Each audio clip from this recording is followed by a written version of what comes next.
ಈಗ ನಿತ್ಯವೂ ಪ್ರಚಾರದ ಮಾಧ್ಯಮದಲ್ಲಿರುವಾಗ ಊರಿನ ಹೆಸರನ್ನು ಸೇರಿಸಿ ಕಲಾವಿದರ ಹೆಸರನ್ನು ಹಾಕುವಂಥದ್ದು ಪದ್ಧತಿ. ಈ ಕಾರ್ಯಕ್ರಮಗಳು ಹೆಚ್ಚಾದ ಹಾಗೆ ಜಾಹೀರಾತಿನ ಕ್ರಯ ಹೆಚ್ಚಾದ ಹಾಗೆ ಈಗ ಜಾಹೀರಾತು ಯಕ್ಷಗಾನದಲ್ಲಿ ಏನಾಗಿದೆ ಅಂತ ಹೇಳಿದ್ರೆ ಬಸ್ಸಿನ ಬೋರ್ಡ್ ಇದ್ದಾರೆ. ರಮಣಾಚಾರ್ಯ ಕಾರ್ಕಳ, ರಾಧಾಕೃಷ್ಣ ಬಿಟ್ಲ, ಶಂಭು ಶರ್ಮ ಬಿಟ್ಲ, ಅಶೋಕ್ ಭಟ್ ಧರ್ಮಸ್ಥಳ ಇದ್ರೆ ಕರೆಗೆ ಶಾರ್ಟ್ ಆಗಿ ಬರೆಯುವಾಗ ಏನಾಗಿರುತ್ತೆ ಅಂತ ಕೇಳಿದ್ರೆ ವಿಟ್ಲ, ಧರ್ಮಸ್ಥಳ, ಉಜಿರೆ ಇದು ಬಸ್ಸಿನ ಬೋರ್ಡ್ ಇದ್ದಾರೆ. ಇದೊಂದು ಹಾಸ್ಯ. ದಿನ ಇಲ್ಲಿ ನೀವು ವೃತ್ತಪತ್ರಿಕೆ ನೋಡಿದ್ರೆ ಯಾರು ಕಲಾವಿದರು ಅಂತಿಲ್ಲ, ಇಂತಲ್ಲೇ ಆಟ, ಉಜಿರೆ, ಧರ್ಮಸ್ಥಳ, ಮಂಗಳೂರು ಹೀಗೆ ಊರಿನ ಹೆಸರಿರ್ತದೆ. ಇದು ನಿಜವಾಗಿ ಈ ಅರ್ಥದಲ್ಲಿ ಯಕ್ಷಗಾನದಲ್ಲಿ ಅಲ್ಲದಿದ್ದವರು ನೋಡಿದ್ರೆ ಬಸ್ಸಿನ ಒಂದು ಬೋರ್ಡ್ ಅನ್ನು ತಂದು ಇಟ್ಟಾಗ. ಇನ್ನೊಂದು ಪ್ರಕಾರಗಳು ಹೆಚ್ಚಾಗಿ ವೃತ್ತಿಪರರಲ್ಲ ಹವ್ಯಾಸಿಗಳಲ್ಲಿ ಹೀಗಾಗ್ತದೆ. ಇದನ್ನ ಮೆಲುಕು ಹಾಕುವುದು ಒಂದು ಅನುಭವ. ಒಂದು ದಿವಸ ನರಸಿಂಹ ಅವತಾರದ ಇದನ್ನ ಭಾರಿ ಅವರಿಗೆ ಅದಕ್ಕೆ ಸಂಬಂಧಪಟ್ಟಂತವರು ನಿರ್ದೇಶನ ನೀಡಿರ್ತಾರೆ. ನರಸಿಂಹನ ಪಾತ್ರದಲ್ಲಿ ಕಂಬದಿಂದ ಒಡೆದು ಬರ್ಲಿಕ್ಕಾಗುತ್ತೆ, ಗದೆ ಹೊಡಿತಾರೆ, ಥರ್ಮೋಕೋಲ್ನಿಂದ ಕಂಬ ಮಾಡಿರ್ತಾರೆ. ಕೊನೆಗೆ ಗೆಡ್ಡೆಗಳ ಕೊಡುವಾಗ ಅಲ್ಲಿ ನೀವು ಹಿರಣ್ಯಕಶಿಪು ಹಾಕಿದವ ಕೈಯಲ್ಲಿಟ್ಟುಕೊಂಡಂತ ಬ್ಲೇಡ್ನಿಂದ ಥರ್ಮೋಕೋಲನ್ನು ಹೊಡಿಬೇಕು, ನರಸಿಂಹ ಹೊರಗೆ ಬರಬೇಕು. ಯಾಕೆ ಹೇಳ್ತಾರೆ ಇಲ್ಲಿ ಎಲ್ಲ ಆವತ್ತಿನ ದೋಷದಲ್ಲಿ ಟ್ರಯಲ್ನಲ್ಲಿ ಸರಿಯಾಗಿರ್ತದೆ. ಹಿರಣ್ಯಕಶಿಪು ಹೊಡಿತಾನೆ, ಶಬ್ದ ಕೇಳ್ತಾ ಉಂಟು, ನರಸಿಂಹನಿಗೆ ಕಾತದ ಹವ್ಯಾಸ ಇಲ್ಲ. ಇನ್ನು ಬಂದು ನಾನು ಬರ್ತಿದ್ದೇನೆ, ಇವಾಗೆಲ್ಲ ಥರ್ಮೋಕೋಲ್ ಅಂತ ಹೀಗೆ ಬರ್ತಾರೆ, ಸ್ವಲ್ಪ ತಡ ಆಗ್ತದೆ, ಇವಾಗ ಗೀರುತ್ತೆ. ಹೊರಗೆ ಬರುವಾಗ ರಕ್ತ ಯಾರು ಕೇಳಿದ್ರೆ ಹಿರಣ್ಯಕಶಿಪು ಬಹಳ ಆರಾಮಿದ್ದಾರೆ, ನರಸಿಂಹನ ಮುಖದಲ್ಲಿ ರಕ್ತ. ಹಿರಣ್ಯಕಶಿಪು ಹೋಗಿ ನರಸಿಂಹನ ರಕ್ತ ಇಲ್ಲ ಕೊಡ್ತೇನೆ ಕೊನೆಗೆ ನೋಡುವಾಗ ಇಲ್ಲಿ ಆಚೀಚೆ ಆಗಿದೆ. ಹಿರಣ್ಯಕಶಿಪುನ ಕಾಲಿನ ಮೇಲೆ ನರಸಿಂಹ ಹೋಗಿರ್ತಾರೆ, ಯಾಕೆಂದ್ರೆ ರಕ್ತ ಅವರಿಗೆ ಗೊತ್ತಿರ್ತಾರೆ ರಕ್ತ. ಹೀಗೆಲ್ಲ ಇನ್ನೊಮ್ಮೆ ನಾನು ಶ್ವೇತಕುಮಾರದ ಪ್ರೇತದ ಅಲ್ಲ ಒಳ್ಳೆದಾಗಿದೆ ಗೊತ್ತಾಗುತ್ತೆ. ಶ್ವೇತಕುಮಾರದ ಪ್ರೇತ ಹಾಕಿ ಅದರಿಂದ ಒಂದರಿಂದೊಂದು ನನ್ನ ತಾರುಣ್ಯದಲ್ಲಿ ಅತ್ಯಂತ ಎತ್ತರಕ್ಕೆಲ್ಲ ಹೋಗಿ ಅದನ್ನ ನೇತಾಡುವುದನ್ನೆಲ್ಲ ಮಾಡಬೇಕು ಅಂತೇಳಿ ಒಂದು ಬ್ರಹ್ಮಕಲಸ ಸನ್ನಿವೇಶ.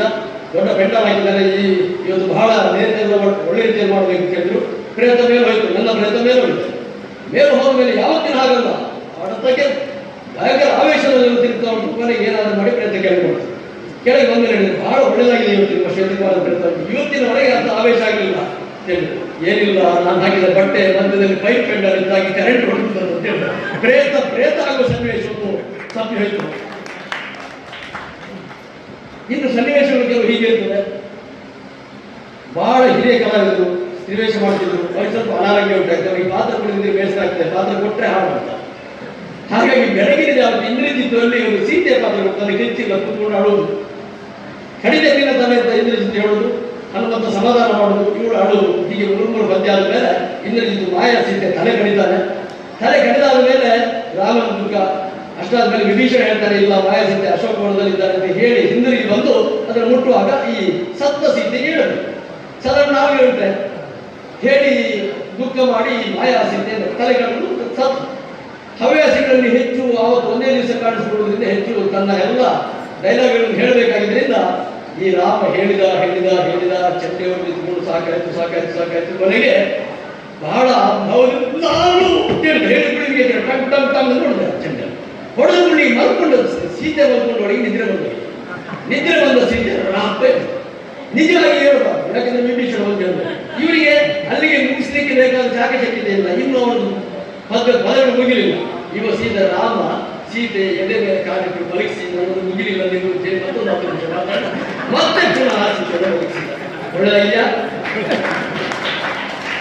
ಇನ್ನೊಮ್ಮೆ ಬಹಳ ಒಂದು ಆವೇಶ ಬರುವಂತಹ ಒಂದು ದೈವದ ಆವೇಶ ಇರುವಂತಹ ಪಾತ್ರವನ್ನು ಕೊಟ್ಟರು. ನನಗೆ ಇದನ್ನು ಮಾಡಿ ಅಭ್ಯಾಸ ಇರುವುದು ಇಲ್ಲ, ಬರ್ತದದ್ದು ಅದು ಆವೇಶ ಬರ್ತದೆ ಆ ಸಮಯಕ್ಕೆ ಹೇಳಿದರು. ಹೇಳಿ ಮನೆಗೆ ಎಲ್ಲ ಆಗಿ ಬೊಟ್ಟ ಇಟ್ಟಾಯ್ತು. ಇಟ್ಟು ಹೋಗುವಾಗ ಅದಕ್ಕೆ ಬೇಕಾದಂತಹ ಬಿಳಿಯ ಬಣ್ಣದ ಬೊಟ್ಟನ್ನು ಇಟ್ಟಾಯ್ತು. ಬಣ್ಣದ ಬೊಟ್ಟನ್ನು ಇಟ್ಟು ಚಂಡೆ ಹೊಡೆಯುವಾಗ ನನಗೆ ನಿಜವಾಗಿ ಆವೇಶ ಬಂದಾಗ ಆವೇಶ ಬರ್ತಾ ಉಂಟು. ರಂಗಸ್ಥಳಕ್ಕೆ ಹೋಗುವಾಗ ನನ್ನ ಕಣ್ಣೆಲ್ಲ ಕೆಂಪಾಗಿ ನನ್ನ ಪಾತ್ರವನ್ನು ಮುಗಿಸಿ ಒಳಗೆ ಬಂದ ಕೂಡಲೇ ಅದ್ಭುತ ಆವೇಶ ಅಂತ ಹೇಳಿದ್ರೆ ನನ್ನ ನಿಜವಾಗಿ ಆವೇಶ ಬಂದಿದ್ದು ನನಗೆ ಅನುಭವ ಬಂದು ರಂಗ ಮೇಲೆ. ಯಾಕೆಂದರೆ ನನ್ನ ಮುಖ ಮೈ ಎಲ್ಲ ಹೊಡಿತಾ ಇತ್ತು.